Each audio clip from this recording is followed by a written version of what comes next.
Good morning, Tuomo or Tomo? It's Tuomo. I think both of those Tuomo. were quite correct. Yeah. Is Good that morning. like a Scandinavian name? Yeah, it's a Finnish name. I would be like I think it's kind of close to maybe Thomas and Tony and similar, but Ah, yeah, it's a yeah, Finnish name. yeah. But you are not located in Finland. I am actually. I'm You located in are, Helsinki. are in Helsinki. Oh, okay, okay. And you are Finnish. I am Finnish. Yeah. Ah, so you belong to the happiest people on the planet. Did you know that?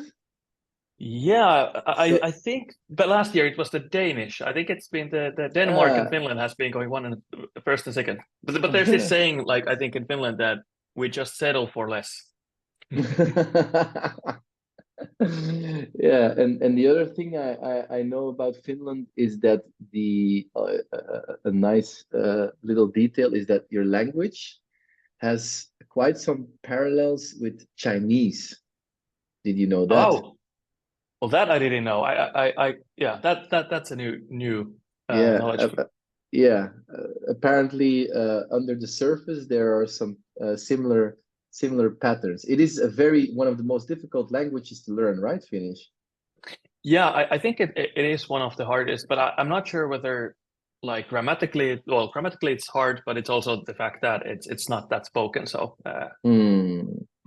Well, we're not here to discuss Finland nor the Finnish language, but we're here to discuss twice commerce, and I'd like to spend some time really get to understand what you guys do because for me it's quite new, but I do have the feeling that it's very relevant for a number of companies in our Ambassadors network. So maybe you should start there. Twice commerce. What is it? perfect. Yeah, Twice Commerce is essentially a commerce OS for circular economy, and what that means is that we're a commerce platform similar to the ones like maybe Shopify or Magento that have been built for the linear commerce. So we help merchants with things like inventory management, catalog management, or having digital storefronts or order fulfillment. So kind of in that way, we're in a same way a commerce platform than anything else. But when we say that we're the commerce platform for circularity, that means that we specialize in a few things. In circularity, there's this one critical thing that changes, that instead of always selling new stuff, you're selling essentially unique stuff every time. So if you're renting out an equipment, you're selling access to that equipment, and every item in your inventory is unique in its usage and in history. If you're selling secondhand goods, it's kind of the same thing. That item has been once owned, it has a unique condition, probably a unique pricing point, and all of these things that make circularity good is also what it makes it a little bit hard, because then your inventory management and all of these processes become a lot more complex. So as a final example, for example, if I do linear commerce, my sales operation is kind of a buy stuff to a warehouse. Then when someone makes a purchase, I have a pick, pack, ship operation to sell it out. Now, Hmm. if I do circularity, it's not anymore a pick, pack, ship operation. It's actually receive, inspect, grade, potentially refurbish, then reshelf, then pick, pack, ship, and then that iteration should be going quite a lot. So our commerce platform takes this into account, that our inventory management acknowledges that every item is unique and has unique history and this timeline that you can rent out. And then our order fulfillment takes into account the fact that items are not just going out of the door, but they're actually coming into the door, and everything that happens in between. Okay, so yeah. So Shopify and Magento, I know. So these are indeed systems that you can integrate in your online website to sell your products. But Twice Commerce does that as well. But the backend, the entire order and warehouse management and storage management is really fit for a circular economy. I have a question. I recently heard that we have this chain in Belgium called Zalando. They do online selling of clothes. And as you do when you buy clothes online, you order the same pair of pants in different sizes, and then you keep the one that fits and you send back the ones that don't. And now what I heard was that often the ones you send back, that they are burned because that's cheaper than doing the entire getting the pants back process, checking the quality, washing them, and so on. Do you have any? Is that a familiar phenomenon in your market? Well, I can't say whether that statement is true about Zalando and such, but the sentiment of that certainly can be true, that it is historically taking back product returns and being able to reshelf them. It has probably been unit economically more viable than to just kind of have more of new stuff. At the same time, this is the place where I think regulation in many places is kind of now targeting that, hey, this is not acceptable. This is something also where consumers, I think, are a lot more aware. Consumers like you kind of hearing these stories and then maybe making their purchase decisions based on these stories are affecting also the business side.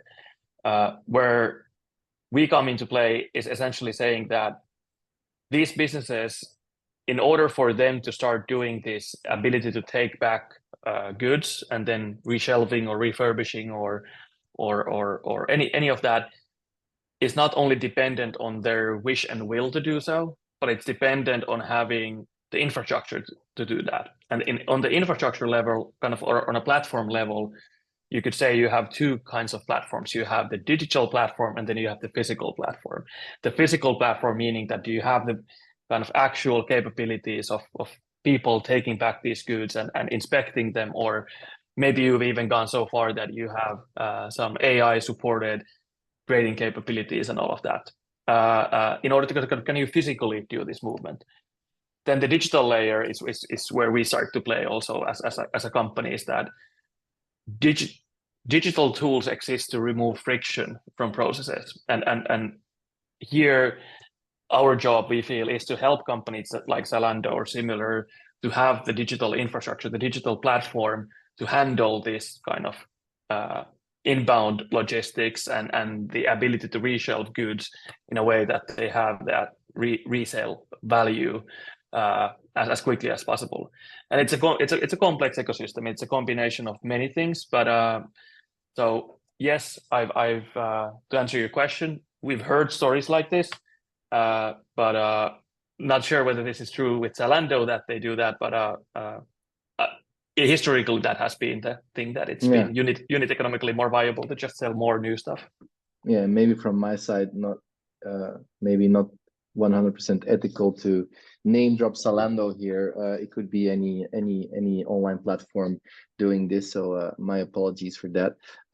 So to recap again, Twice Commerce platform, you can create an online store. You can integrate it in your website. You can sell your products online. You can sell and rent them online. And then the entire inventory management and the order management is designed so that you can also get your sold goods back and resell or rehire them. Is that like a good summary? That's an excellent summary, I would say. Yeah. Okay. So how does this help sustainability? How does this improve the sustainability? Sure. So how we see it is that way back when we started the company, we were kind of running with this company that extremely small. It's more of a project than a company, where we were renting out power banks locally, and then it was kind of a thing there where we figured out that, hey, actually we didn't have this. We needed this kind of infrastructure, and we didn't have it, and we needed to start to build it. So just a second, Tuomo. So you were renting out what? Power bank. It's like what you use to charge your mobile phone. I think power banks. Yeah. Way back banks, then it was way back then it was cool side project for us founders. But then Nowadays, you can find them in any restaurant in the world, I think. But the main point there that I want to make is that we kind of understood that if it was so hard for us for this kind of smaller project to kind of even get the first item out and back, how can we assume that the retailers and smaller businesses of the world do this sustainability transformation, where instead of just buying new stuff and selling them to the market and kind of hoping that they never come back, how do we suppose that they do this transformation? And then if you look into, for example, what was the transformation of e-commerce? That was dependent on giant kind of technology like Shopify and Amazon and the other players to make it possible for large scale SMBs at large scale globally to start selling online. So we figured out that in order to drive sustainable consumption, we need to remove a lot of friction from the consumer side, but also from the business side. And it seemed that the best bet that we could do is to develop a commerce platform designed for this.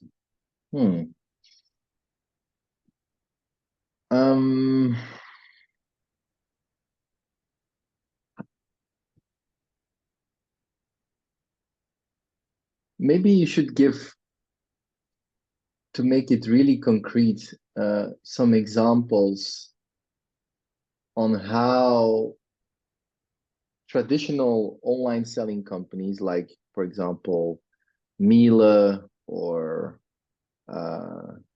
Nespresso,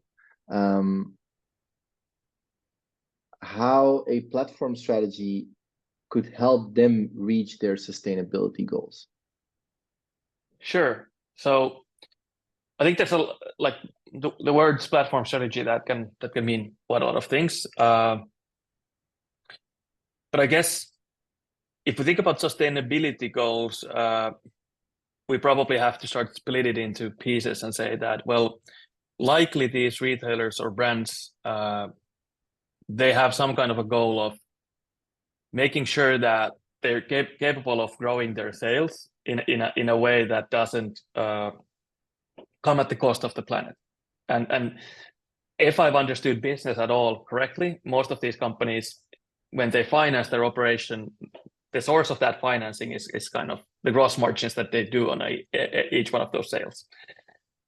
So in order for them to continue on that road, you quite quickly, when you do the math, you come to the conclusion that in order for us to secure enough gross margin over the lifetime of a good, we would need to sell that good more than once during its lifetime, so twice or more.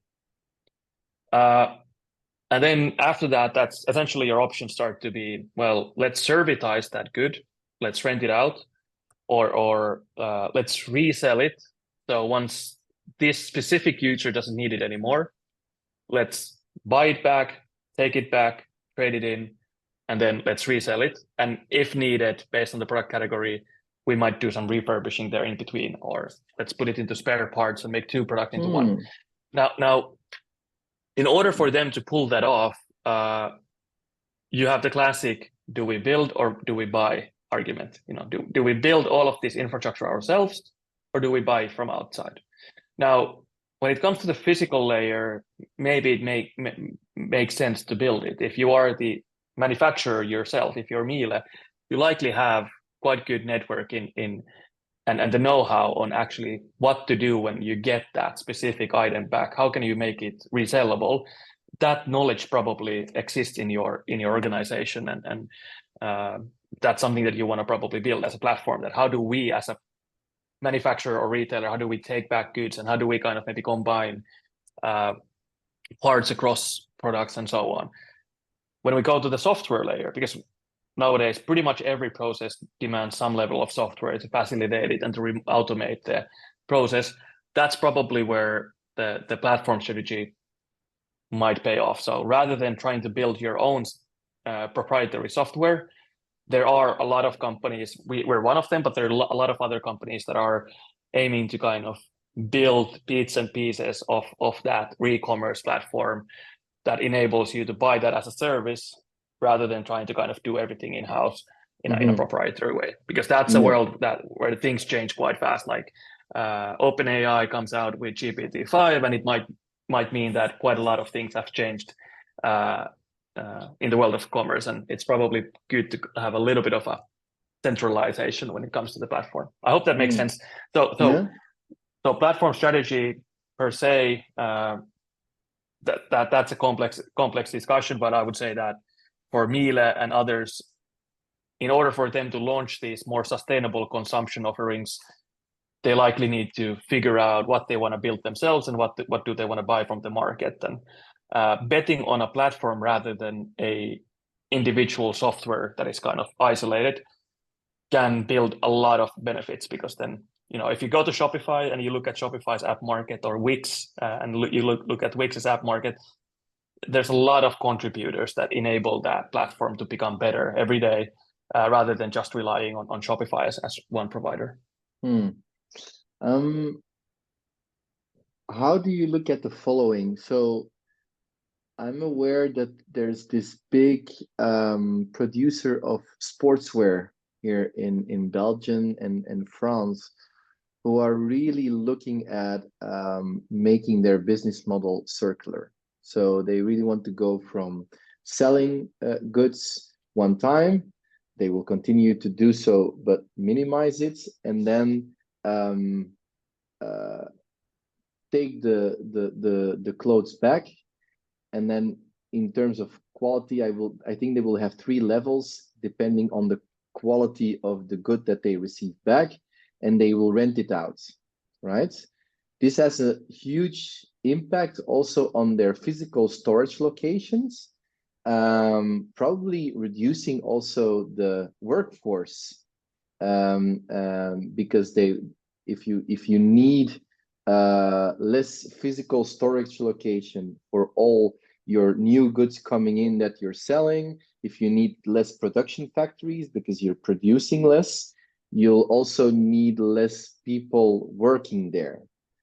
So my question is, or rather a statement I'd like your view on is it possible that while we are saving the planet, we're taking away a lot of people's bread and butter? I wouldn't say so, because like I earlier referred, I think there's even a European Union policy study from like 2016 where actually the kind of GDP and the workforce impact to transforming to sustainability is extremely positive. And the reason for that is that in order for this specific company to do that change, it's not just reducing things. Like, you have to kind of start doing things like inspecting those goods. Like when you get a good back, it's not automatically re-rentable or resellable. So inspecting is a thing. Then you might need to refurbish, meaning clean or kind of repair parts of it. And all of these are actual jobs. And these are actually jobs where instead of, they are such where when you do that, you actually earn certain level of specialization that increases your value in the job market in many cases. So this is of course dependent a little bit on the product category. But for example, electronics.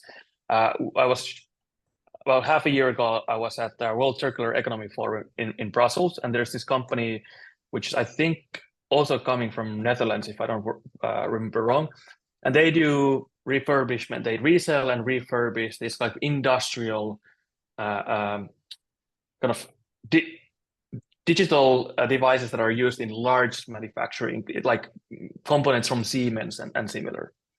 And it takes them, I think, 2 years to educate an electrical engineer to be able to kind of refurbish that piece. And that workforce becomes quite highly educated. They effectively become electrical engineers. And then still they have like that they can do ABB parts or they can do Siemens parts, because all of these manufacturing parts are a little bit different. So based on everything that I've seen and heard, actually it becomes more of a net positive thing for the workforce. We're putting more bread and butter to the table. And then if we take into account things like traditionally harder to employ segments of the workforce. Actually, this is a entry work that can be used in many places, where the promise of the future is that you actually learn skills that make you even more valuable and increases your value in the work market, so that you're not kind of locking yourself into some repeatable job that cannot be kind of expanded. So based on everything that I've read and understood, it's actually net positive rather than net negative. Do you mind that I ask some questions about the forum that you went to in Brussels? Sure, yeah. Yeah. So first and foremost, so that's the World Circular Forum. Circular Economy Forum, yeah. Economic Forum. Are there a lot of people attending that forum? Is it like an important topic? Yeah, it is. It is quite large. So I think it's mainly policymakers and economics. So there's I think it's originally by Sitra, which is a Finnish entity, government entity, but there's essentially most of the governments are represented there. So and European Union, their commissioners were making the main speeches there. So it is a large forum with. There's some industrial representation, there's some capital representation, and then a lot of policy makers there to discuss. So I highly recommend anyone who's into circular economy to visit World. I think the next one, I think the previous one was in Helsinki, now it was in Brussels, and then I think it's going to Tokyo, or it was in Tokyo before that. But check out World Circular Economy Forum websites, and it is an extremely valuable forum that is held annually. And there is also an acceptable representation of the industry. Yes, but I think that's something that there could be even more, and specifically, like you referred to companies like Miele and such. I think these larger companies, they have some representation, but I think it could be increased, because then a lot of the policies that are being developed, for example, in European Union, are discussed and kind of formulated in these forums. So that's a great place to also learn and to influence, I think. Yeah, indeed, because the risk of having only policymakers there is that you get these rules and regulations which are very difficult to implement in the real world. What are the major topics or trends that are discussed at that forum? Sure, there's quite a lot of topics ranging in kind of in everything under circularity. So it means things like material handling, or it goes even to kind of material handling, remanufacturing, or carbon capturing. There's a lot of these topics that it covers. It's a big forum. But in terms, when it comes to like commerce and sustainability, I think things like right to repair and digital product passports are now the biggest issues. So what is that? Right to repair, yeah. Right to repair. So devices should be repairable, and all of the policies that support that, so that manufacturers cannot make devices that are such that no one can essentially refurbish them. Digital product passports are then this, like in white goods, so washing machines and such, you might have seen, the tags that say what's the energy efficiency and all of that. So that is now that similar concept is expanding to every semi-durable and durable good in European Union, meaning that currently still your t-shirt might say that it's 100% cotton, but it's actually 98% cotton and 2% elastic, because it's kind of been okay that there's a little bit of that it's not completely precise, but that 2% elastic can mean that it becomes not usable in terms of remanufacturing, because you cannot separate that elastic from the cotton part of things. So digital product passports tries to address these things, and I think most of the manufacturers are quite aware of these regulations, and they are adapting to that. But it's still, I think, an open question what kind of standard it will be. Yeah, so that's one of the complexities that you introduce when you retrieve your goods back. Well, it's one thing if they're your own goods. Is it also sometimes the case, because if it's goods that you've sold and you get them back, that there's what the passport of the product, even if it's not Yeah. labeled on it. But is there also a possibility where goods are sold by one company and another company retrieves them, refurbishes them, and resells them or rehire them? Is that also a possibility? That is a possibility. So we can take an example of a great Finnish company doing this stuff, which is now, I think, in Europe the largest or second largest iPhone refurbisher. So making hundreds of millions in revenue. So it's called Swappy. So Swappy effectively buys back iPhones from the market, repairs them to be good as new, and sells them back. And of course, working with Apple is great because Apple is a great brand and a high value product, but also Apple has been famously sometimes making it a little bit hard for others to repair their goods because they want to make sure that the goods that are out there in the market are of top quality. So that's but I think they themselves have been doing more and more of refurbishment and all of that. So that's one thing, and I want to mention when it comes to manufacturing that if you yourself manufactured that good that you take back, like IKEA is doing a lot of take back programs, it's not only in order to take back the material or to be reselling it or reusing it, it's also a feedback loop to your own product design. So quite in many product categories, the manufacturers or the retailers that really don't have as good of a feedback loop on the performance of their product on the market as they should. So when they get those goods back, they can kind of see that, hey, where's the wear and tear? How did this perform in the market? And that can inform their product designers to make their goods better and more durable and more usable. So it is kind of a feedback loop that becomes self-enforcing because then they can make sure that their goods last longer and also serve the customer better. Yeah. So that is one thing that we hear as a kind of a benefit of getting that data back to you. That your product designers get a lot more input. So makes you really get the proof, it's not like you're sending surveys to customers and you're analyzing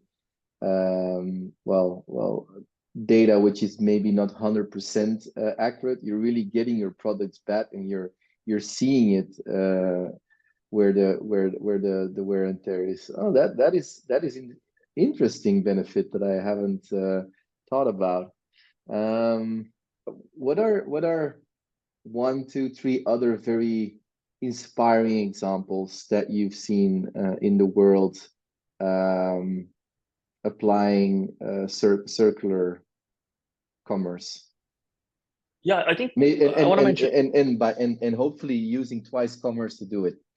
Yeah, I'm going to use one of our customers, Decathlon UK specifically uses twice, but Decathlon at large has invested quite a lot into circularity. And with them, I think they've already for a couple of years, they've had extremely clear targets on how much of their revenue they want to come out of circular and sustainable revenue streams, which for them means repair services, reselling and renting, and all of these kind of servitized goods. Now, Decathlon has been launching, it uses twice in UK, in all of their retail stores. That's about 40 or 50 of them. They also do direct-to-consumer clothing and rental of tents and clothing. So renting of clothes and tents. And the tent renting is, for example, if for a festival, like if you look at Glastonbury, a festival, there's quite a lot of tents that are just left out there. So just pure the fact that they kind of rent these things, they have quite a nice, they have actual impact, but also they have they're doing a lot of in terms of setting an example that there are these use cases where maybe renting that tent for like £20 makes more sense than buying it because then you get to take it back and someone else uses it. For anything like tents, ski clothes, so all these things that you use once or twice a year, that used to be an investment as a consumer because you don't want to have cold when you're skiing on the mountain, so you want to buy good clothes. Same for skis and the ski shoes, but you only use them once, maybe twice a year, so it makes sense to rent them. for skis, that's already happening, right? For the material itself. I mean, I'm renting my skis, but not for clothes. Yeah, I think it's nowadays it's been a lot of it's this is usually the part in the discussion where product categories matter a lot. So skis, bikes, it's okay, but then the more you go closer to hygienic products and such, the refurbishment process can become harder.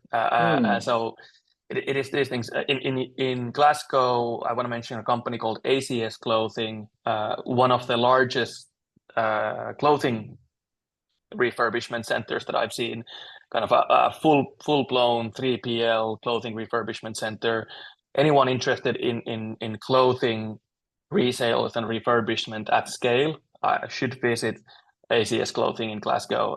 I'm sure Andrew Ruff would be more than happy to showcase the place. It's an inspiring operation that they're running there, which to me is like a proof how to do clothing refurbishment at scale and what does it demand and all of that. So Wow.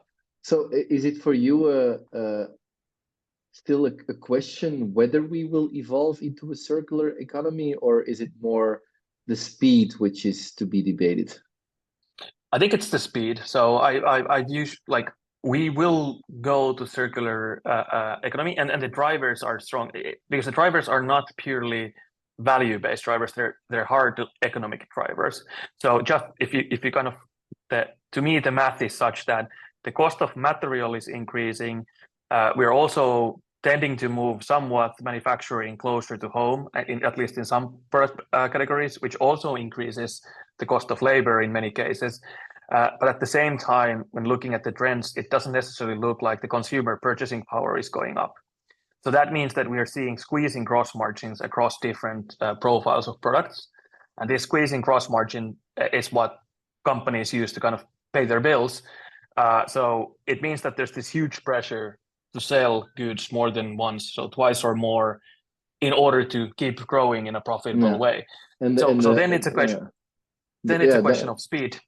So the business challenge is to do the refurbishing process as cost efficiently as possible, so that you can rent it out or resell it with an additional margin on the product. Exactly, and then we also start to live in a world where the more durable the good is, the more resale cycles you get out of it. So the more profit you get out of it.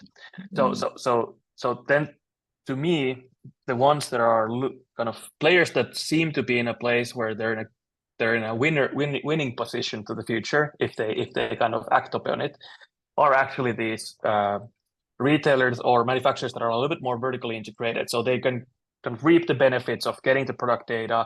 They design their products themselves, so they are kind of in a place where they can kind of start in all places of that value chain to improve the unit kind of future unit economics, so to say.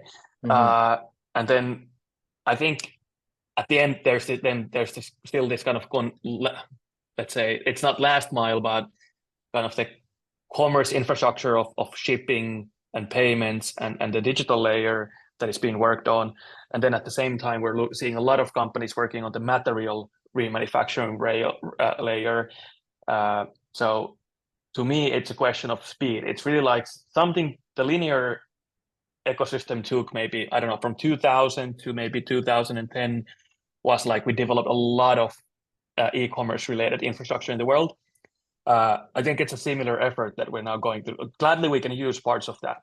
We can reuse, the linear part, but there's a lot that we need to kind of build in terms of how do we take back goods, how do we refurbish them, because refurbishment is a little bit harder to scale horizontally than maybe shipping, because then refurbishing an iPhone versus a piece of a garment, that those skills and devices needed are a little bit different, even though they might fit in the same size of a box. But as we push this forward, and I think the exercise is to figure out how do we do this in like 6 years rather than 8 or rather than 12. But inevitably we're going to be there because it is just a better business case for the companies. So okay, we're nearing the end of the conversation. I already want to thank you for this great introduction on circular commerce. There is this debate on the fact that European policymaker or some European policymaker, they see a future where we don't own anything anymore, you know? Everything is for lease. And then there's this counter debate like, yeah, well, I mean, if I don't own anything, it could be taken away from me at any point in time. So do you have something to say about that? Yeah, I think Do you it's see a similar future? well, I'm gonna say yes and no because I think yeah, it's a little maybe it's like it's a nice sentence to say that hey, nobody owns anything and all of that. But of course, with that comes challenges. Like if everything is based on your net income, whether you have the ability to pay this month's rent for all of the goods you have, then your living standards are based on a continuous net income. But I think it's been taken a little bit out of proportion. At the end of the day, I do believe people will own stuff. The question is that what happens after they don't need it anymore. So it is kind of that. Is it then like currently when you buy ownership of something, you also buy the responsibility of recycling it or figuring out how you get rid of it? I think this is the part where this responsibility will stay with the manufacturer in the future. So it's kind of that if you went out and you bought 5 white t-shirts, you still have the right to just take them back to the retail store after you don't need it, because it's their responsibility to figure out how do we recycle or how do we remanufacture this. So I do think that people will still own stuff. People will not have to own as many stuff because the kind of rental offerings are a lot more valuable there.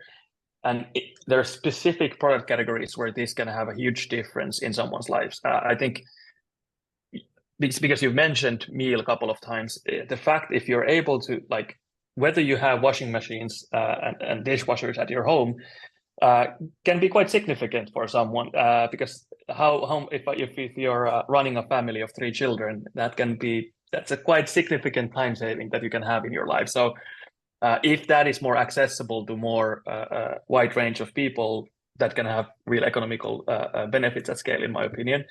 And then the fact that people don't have to save as much upfront can be a big thing. And I think the key thing also we've had a lot of these, like in the past 5 years, we've had a lot of services where you get access to goods with a cheap monthly price, but it's kind of in buy now, pay later insurance. And that's to me a little bit more dangerous because it's at the same time that end user is taking the whole debt burden, even though it doesn't feel like that. So in rentals and that kind of a more pure servitization, it's actually the provider that is kind of taking the responsibility of the financing, which is at least on that level a little bit more secure for the end user. Yeah, and they are then more motivated to build high quality goods. Exactly. Because it's in their advantage. Yeah. Okay. Well, really, Tuomo, thank you for this great introduction on circular commerce. Thank you again. If I'll give you now some space to pitch Twice Commerce, anything you'd like to say about it to the listeners, where they can find you maybe, or where they can meet you. Just do whatever you like. All right. Thank you so much, Nick. Yeah, I think the easiest way, hey, go check out our website at twicecommerce.com. We're also currently working on a new exciting thing called Twice Market. So twice.market, you can go and check it out. It's our way of trying to make goods re-enter the market quicker. So we've made reselling as easy as snapping a photo of the item you want to sell. So go check it out and see what you like about it.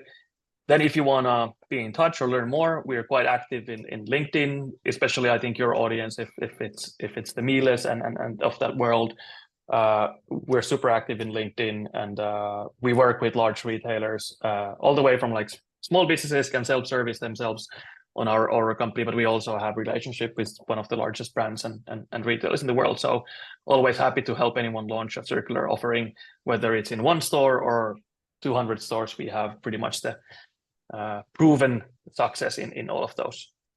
Okay, great.